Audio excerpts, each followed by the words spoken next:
Nothing. Huh? Oh, greetings! My, how time slips by when you're gazing at the heavens. A group of hyenas called the Lakeside Clan. Tune in tomorrow night at 9 on NJN. This is New Jersey Network. WNJM, Channel 50, Montclair. Transmitting from Montclair State College.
Funding for the Classic Car Shop is made possible in part by a grant from the Eastwood Company of Melbourne, Pennsylvania, a national mail-order tool company dedicated to preserving our automotive heritage.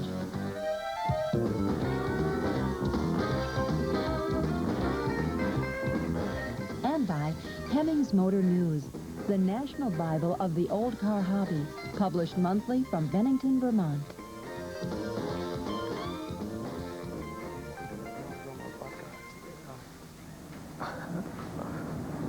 Hi, I'm Jack Jaeger. Welcome to the Classic Car Shop. At this stage in our restoration, we've finished replacing or repairing all the damaged sheet metal on our 66 Mustang. Today, Roger and I will be filling in a few of the welded repair areas and all of the dents using a variety of fillers. Roger, I think we can show all of these on the table, but we'll only use some of them. Right. First of all, we're going to use plastic filler for our repairs. We've waterproofed all our dents by welding up the holes or by welding in metal patches. So we're not worried about moisture soaking into the plastic filler and causing a problem on the front side. Right. This is plastic filler, and it has these strands already in it. Plus it has a waterproofer in it. And we would mix that with a hardener, and hardeners come in different colors, reds, blues. I don't think we ever saw green, did we? No. I don't think they there's do ever have been white, green. but white is hard to work with.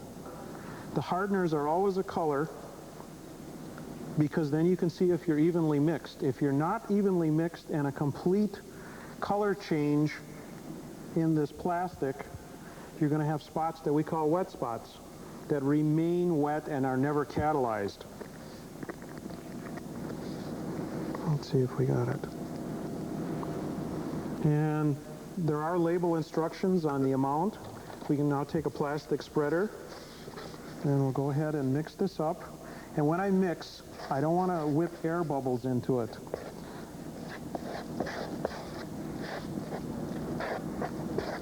He's using back and forth motions. He's not stirring it.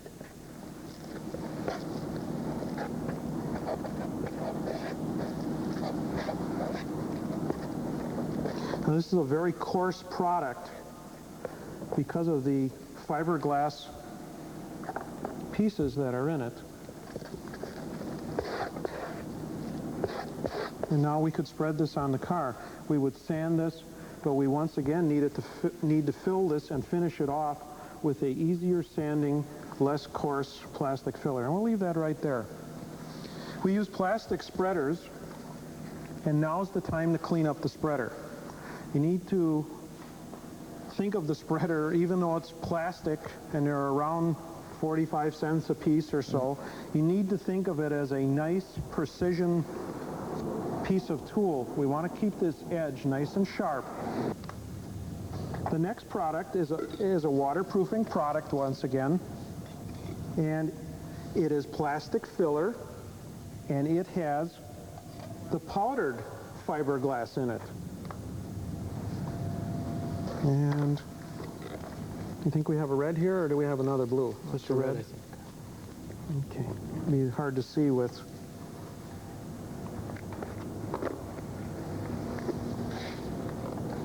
But you can see the distinct difference between the strands here and the filler here, how smooth this is.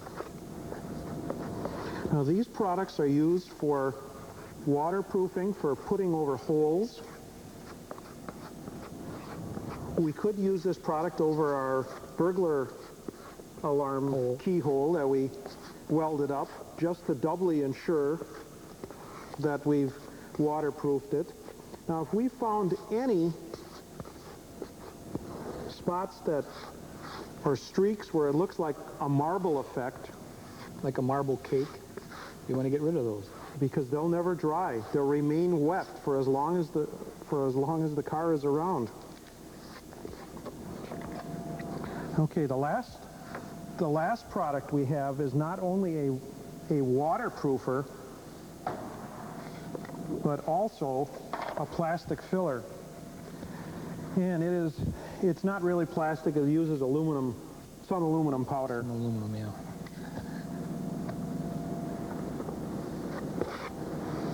And it's mixed with a different type of hardener. Looks like iodine. Right. And this product should not be put over any of the plastic products. No, it's used separately. It's used separately. It seems to peel off and doesn't become hardened. Doesn't it here?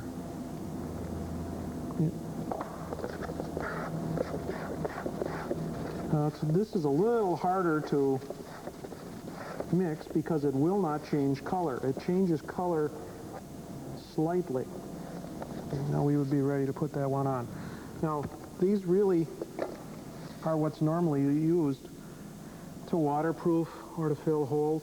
This one is fine enough grained that you could finish off with it. In fact, it is an excellent finishing off product to use all the way. Its only drawback is it is more expensive.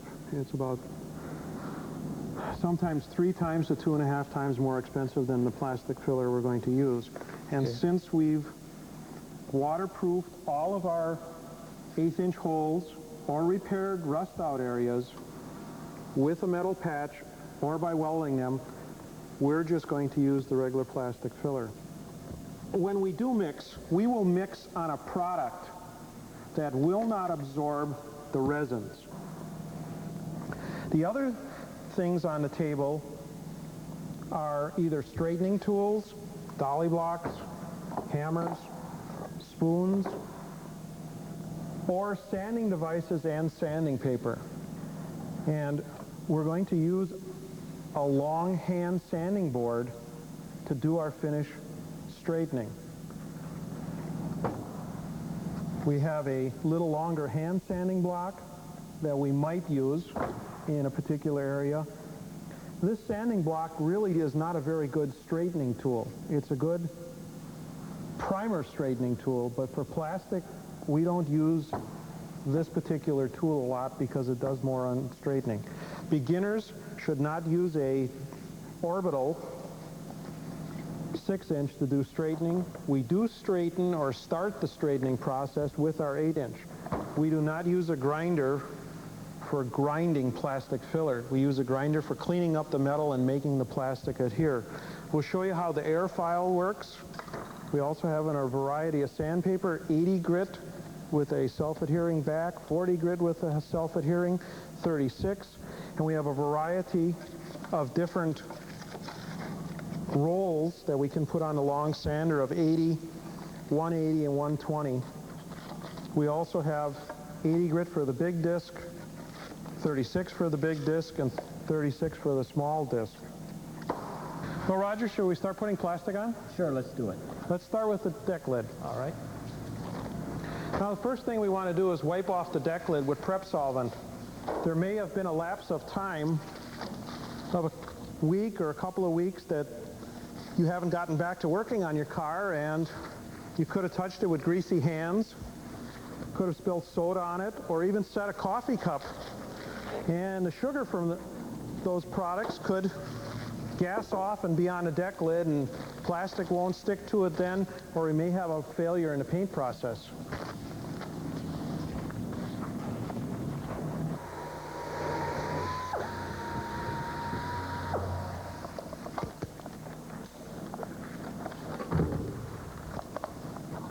Now, the thing you want to remember is after you've ground this with your 24 grit disc, you want to get an area larger than the area that you want to fill with your plastic, because your plastic adheres to the 24 grit discs, sanding. There's an area here we're going to fill and an area here. As soon as Jack gets it mixed, we'll apply it. We're mixing up the plastic filler, and I'm being very careful not to whip any air bubbles in it. And I will hand it to Roger with a clean spreader, and I'll clean this one up. Thanks, Jack.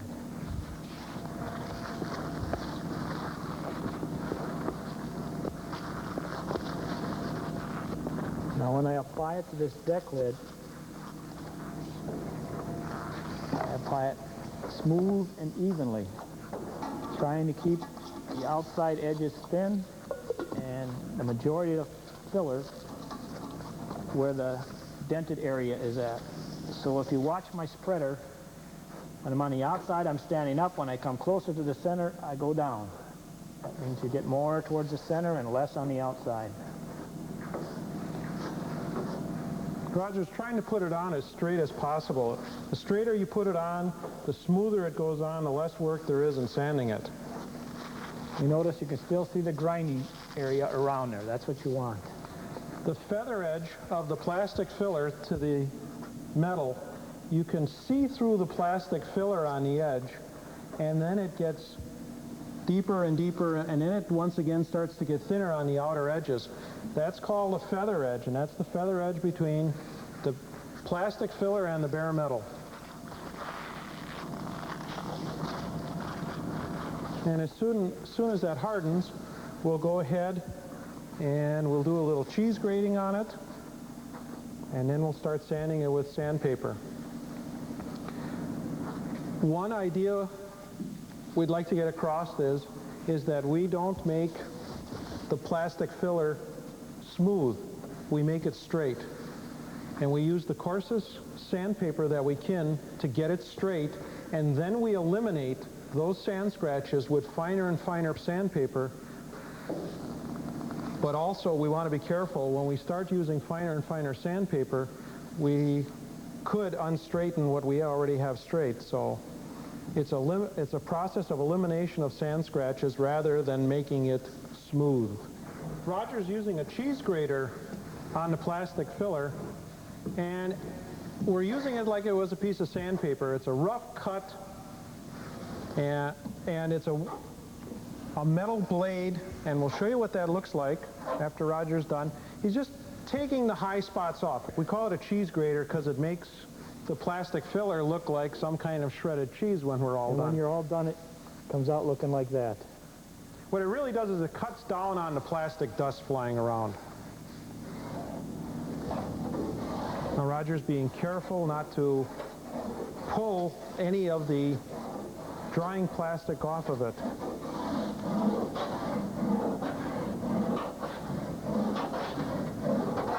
And it's better to do a little than overdo, because if you take too much off, the next step is mix up some more plastic filler and put it on.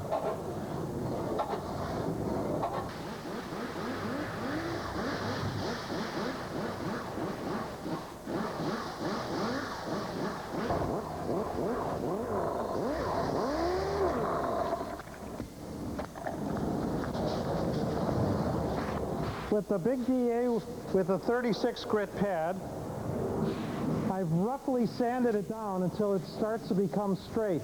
I'm now going to take a long sanding board with 36 grit paper on, and I'm going to sand in not in just one direction, but all different directions on it.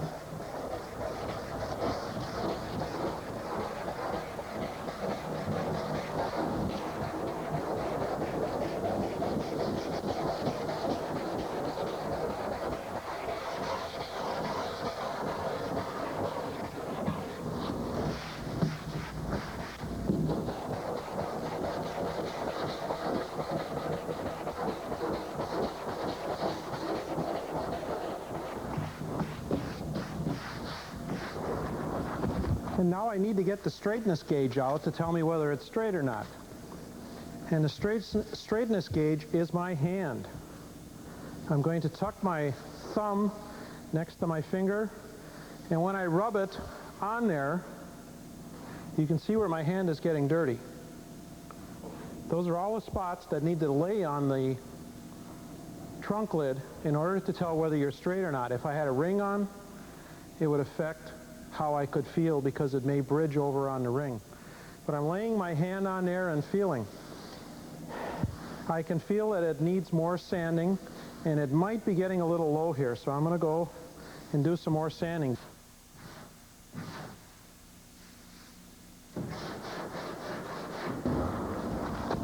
Now I can use my sanding board and the edge of the sandpaper also to see how straight I am. And I'm trying to gain a straight line on this body line. We're going to blow off the plastic filler so we can put another coat on.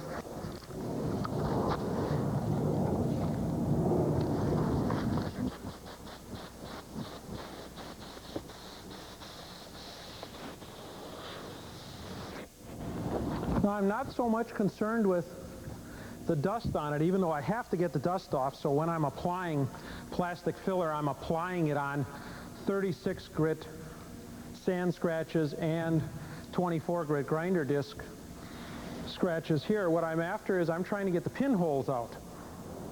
Uncover any of the pinholes. Those are air bubbles that we've sliced in half, and we call those pinholes, and we're going to go back and put a skin coat over this to get rid of some of the pinholes, and we need a little more filler. Roger, you want to put that on? Yeah. Put that on?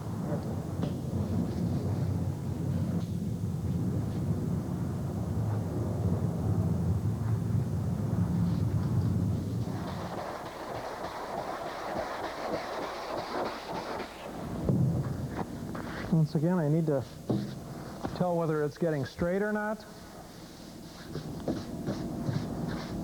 If you needed more sensitivity in your feel, you could use a real thin piece of tissue paper laid down and then put your hand on it, and that would help. You also can tell if you're starting to get straight by the feather edge of the plastic filler, and that is that I can see a little bit of the metal from the deck lid start to show through here, where here it's a sudden drop off of plastic and then deck lid. So I need some more sanding. And I also need to change my angle a little bit.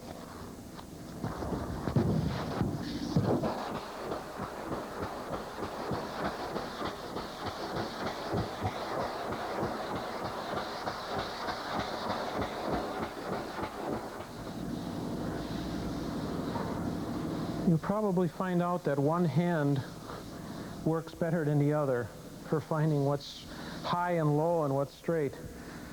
If I wound up with a bare metal spot sticking through the plastic filler at this point right now, I would stop, take the pick hammer, and tap it down so I could come back and fill it and not have that spot sticking out. It's easier to fill that way. Yes, you're putting more plastic in because you're pounding down that spot, But what you're really doing is you're only winding up with 4 feather edges. 1, 2, 3, 4 on this repair. If you have a high metal spot in the center here, you've now added 4 more feather edges, which makes it more complicated. The other thing is, as you sand, the plastic filler comes out of here faster than the metal does. So with a high metal spot in the center, you have a tendency to dig the plastic out between the bare metal spot and this metal spot, and you always wind up with a high spot in the middle and a low plastic. We'll blow this off, and we'll put another layer of plastic filler on it. Not so much because it's not straight, but what we want to do is we now want to fill our 36 grit sand scratches with plastic filler, and we'll come back and dress it off with a little bit of 40 and clean it up with 80, and we're almost ready for the paint process.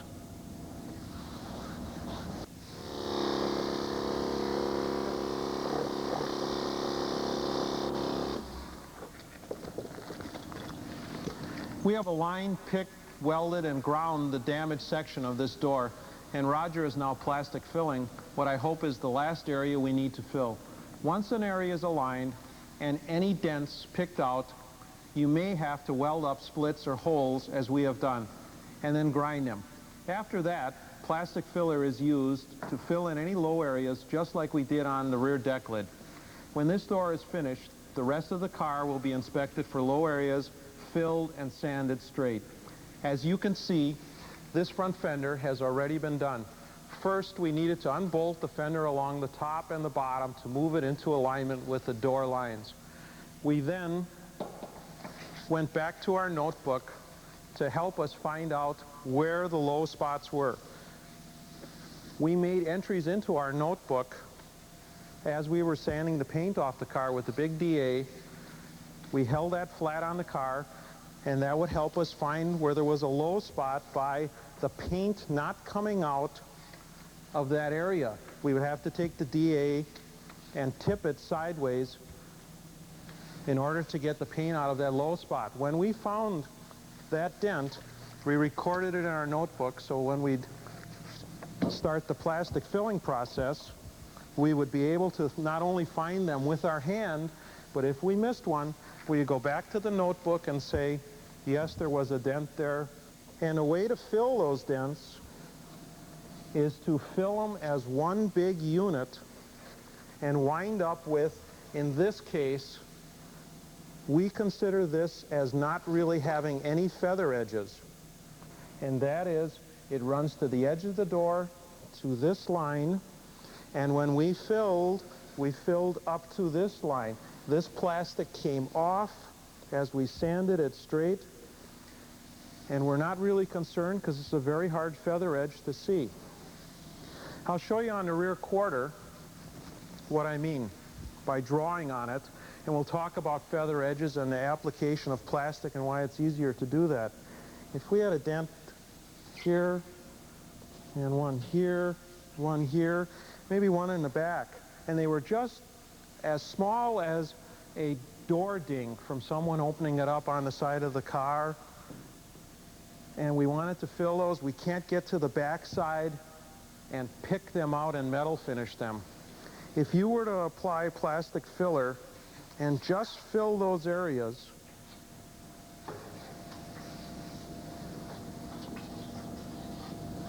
you wind up with 1, 2, 3, 4 feather edges, 8 feather edges, 12 feather edges, 16 feather edges. What is easier to do is to fill this whole area with plastic filler. Here in between the dents, our plastic filler is going to be maybe thinner than a piece of paper. Maybe as we take the last couple of finish strokes on here with the longboard, maybe the bare metal will poke through right here. When we're all done, we could have a little bare metal showing in between. But we are going to try and fill this as a unit because we want to wind up with one feather edge. Much easier to fill those 4 dents as a unit and work with them as one big piece of plastic. We finished filling all the rest of the car, and Roger is doing some final sanding. What we need to do next is go around the car and hand sand all the panel edges and find detail areas that we can't get at with the larger tools. I'm going to take the 3/4 inch tape and tape up the chrome molding before I start sanding around the edges. If we don't take the time to do this, we could scratch the chrome with the sandpaper, and then we'd wind up having to replace the chrome or try and buff it out. We can take some of the leftover 80 grit sandpaper that we've used to take the 36 and 40 grit sand scratches out of our plastic filler and use it to get in very tight around the chrome moldings. By folding it in half, it becomes a pretty rigid pad with a nice edge that'll go up underneath the molding.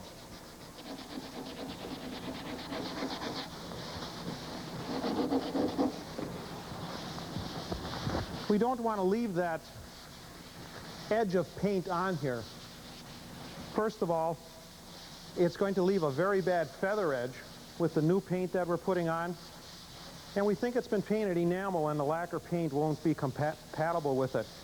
You wouldn't want to use paint stripper near this molding, because some of the paint stripper would go underneath the molding and remain there when we wash the car or it rains, or by itself it could run out and ruin what we've just painted.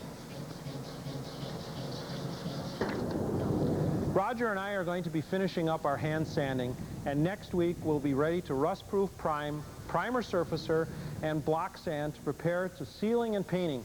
So we'll see you next week at the Classic Car Shop.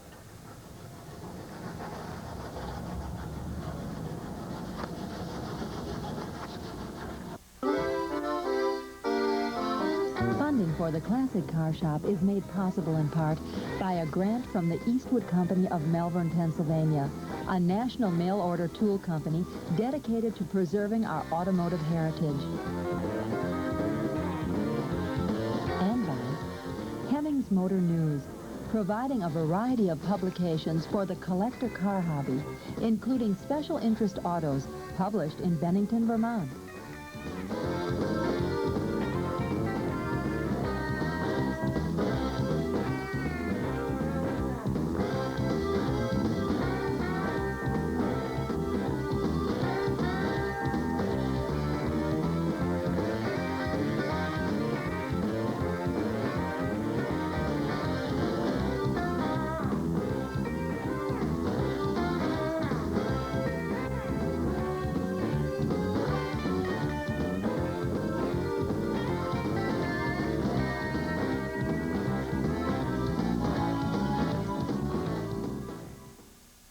For free information about getting started in the old car restoration hobby, write to Classic Car Shop, 1036 North 8th Street, Milwaukee, Wisconsin, 53233.